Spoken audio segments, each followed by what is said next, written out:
the Amal over here on Sunday, which will be Urfa for us, where we will recite this great dua taught to us by our third Imam, Imam Hussein ibn Ali, alayhi wa sallam. Allahumma salli ala. And then after the Amal, the day of Eid al-Adha, the 10th day of the month of Dhul Hijj, is the epitome of it, is the peak of all of these ibadat and the peak of all of the worships. And when this Qurbani took place, and if you look at all the actions and the amal that are part of this Hajj are something which are taken out from the page of the life of Anbiya alayhi wasallam. So when you walk around, circumambulate around Kaaba, or when you run between the two mountains of Safa and Marwa, or when you strike the shaitan or the symbolic shaitan, that is, all of these are, the practices that were done in the time of previous Anbiya, and that's why, and the Qurbani, for example, associated with Hazrat Ibrahim and Hazrat Ismail, alayhi wassalam. So you're just basically imitating many of these amals. So it's a great practice, and I would urge, if you haven't had the opportunity to perform it, while it's going to continue to get more and more expensive, there's no, letting loose in that regard, so there's no, you're not going to get any deal from that aspect. So might as well, put the money together for a couple of years and embark on this journey and perform this once in a lifetime, life transforming journey that of course is also an obligation upon us. And it is recommended that you do it while you're still capable, while you're still young, or you're still able to, and I'm going to use this word, but not take it in the wrong sense, enjoy the ibadat as well, right? You want to be able to taste the ibadat. What good is this ibadah when others are doing it and performing it on your behalf? You can't circumambulate, you can't walk, so then you're using the wheelchair and someone is pushing you around, for example. You can't do many of the acts, someone else is doing it on your behalf. Then you might as well stay here, send someone else to go ahead and do all the amal, niyabatan, that is the only ibadah which Allah gives permission to do niyabatan in your lifetime. So if I wanted someone else to pray on my behalf, I can. If I wanted to ask someone else to go ahead and do, do the fasting of the month of Ramadan on my behalf, I can't do that. Because every single person has their own obligation. Someone want to ask for their obligation, can they do it? Still not.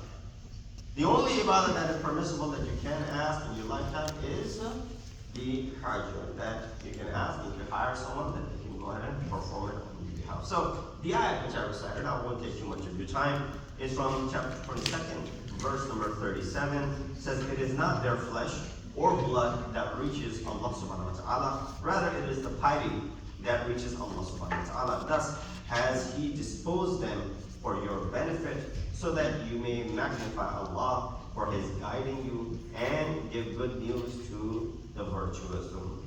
Of course, the background of this ayat is لَنْ يَنَالَ اللَّهَ لُحُومُهَا وَلَا دِمَاؤُهَا, is the practice of sacrifice, the sacrificial animal, which is an element, a wajib element of this Hajj, and it goes back to the aspect when people used to give sacrifice all the time. Of course, when we realize this, Allah says the blood and the flesh doesn't reach Allah subhanahu wa ta'ala. Now, the meat of this sacrificial animal, there are ahkamat in the books of fiqh, that how it is to be distributed. It is to be, majority of it to be distributed to those who are poor and need, and of course some of it kept for your own family members. This is something which is part of the instructions that we have received.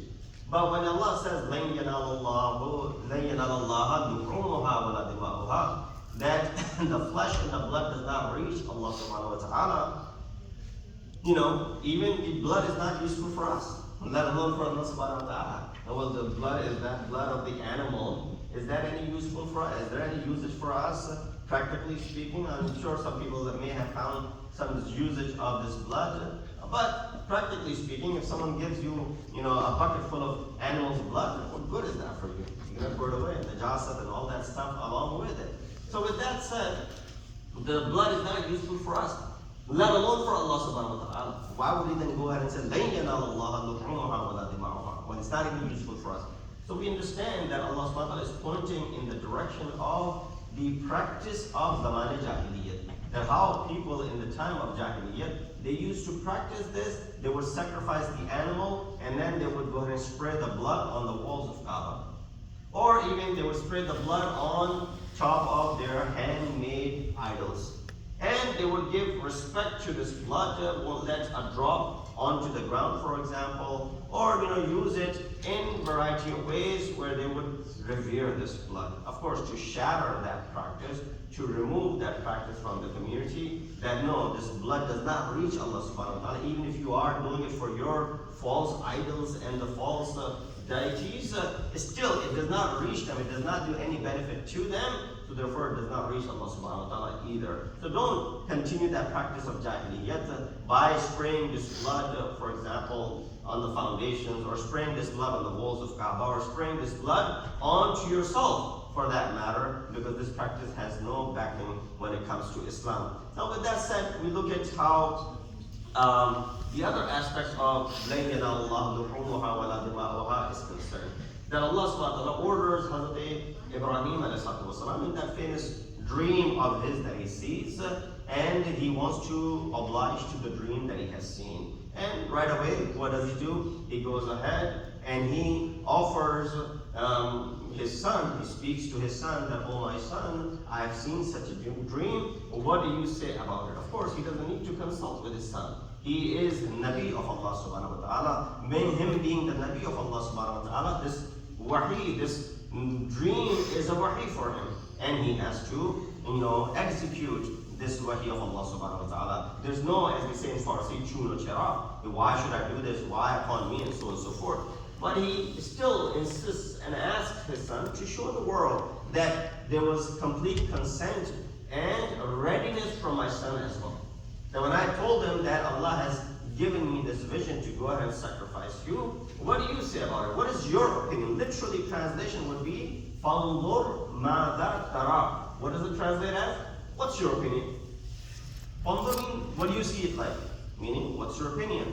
Now first, opinion of Hazrat Ismail has no value over here, over the opinion of Ibrahim Khalilullah. But nonetheless shows that the trust that he has in his son, and how his son is showing readiness as well. Tomorrow someone could have said, well, he grabbed his young son and he dragged him toward the place of sacrifice, only for his son to run away from it because he was never into it. No, all that was clarified when the son also showed his willingness by saying, افعل ما تؤمر ستجدني إن شاء الله من الصابرين. Go ahead and do as you've been commanded. You will inshallah find me amongst those who have sabr and patience to bear. Of course, this is a difficult time. You're going to be, sacrificing me.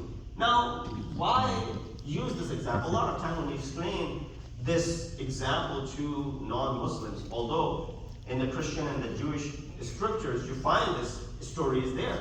In the biblical stories, you find with some, variety of it, but this story is still there. But when you speak about it, and even when I'm speaking about it right now, I'm telling to the younger folks, for example, if there are, non-Muslims who listen to this, I'll be a little bit shy saying a father wanted to sacrifice his son. That is this Islamic practice? Is this something which Muslims practice? Or they're going to go ahead and associate this practice with Islam? No, that is not the case. In fact, if anything, Allah subhanahu wa ta'ala is highlighting that this was a common practice at that time in the life of Ibrahim alayhi salam. People in that community used to kill their sons, sacrifice their sons for, to avert evil eye, for example, or to get some gains, for example, or if they give this sacrifice, they will get something else in return, for example. It was a common practice at that time of Jahiliyyah. And because that practice was there, Hazrat Ibrahim being ordered to do the same thing, only that Allah subhanahu wa ta'ala replaces the son with an animal, shows that no, we're not asking you to literally kill your son. Taking the life of any individual is not permissible, let alone someone's own flesh and blood. And therefore, in order to break that practice, in order to remove that hideous practice of the time, Allah subhanahu wa ta'ala made Hazrat Ibrahim do this in order to break the shackles.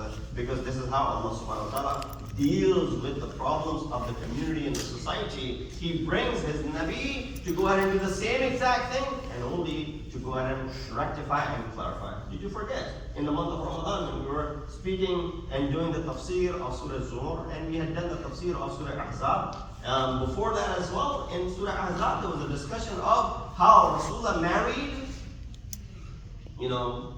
the girl who had married his adopted son. Right? His adopted son, Zayd, who's mentioned in the Quran, he had married a girl by the name of Zainab, who didn't work out. The divorce took place, Rasulullah then marries them. A lot of times, well, your adopted son is your son. Islam wanted to highlight the fact that your adopted son will never become your biological son. And therefore, there's nothing wrong if this practice is done. Of course, you might say, well, why? Still, it's your son and your daughter-in-law and all that stuff. And that being said, true, nobody practices that.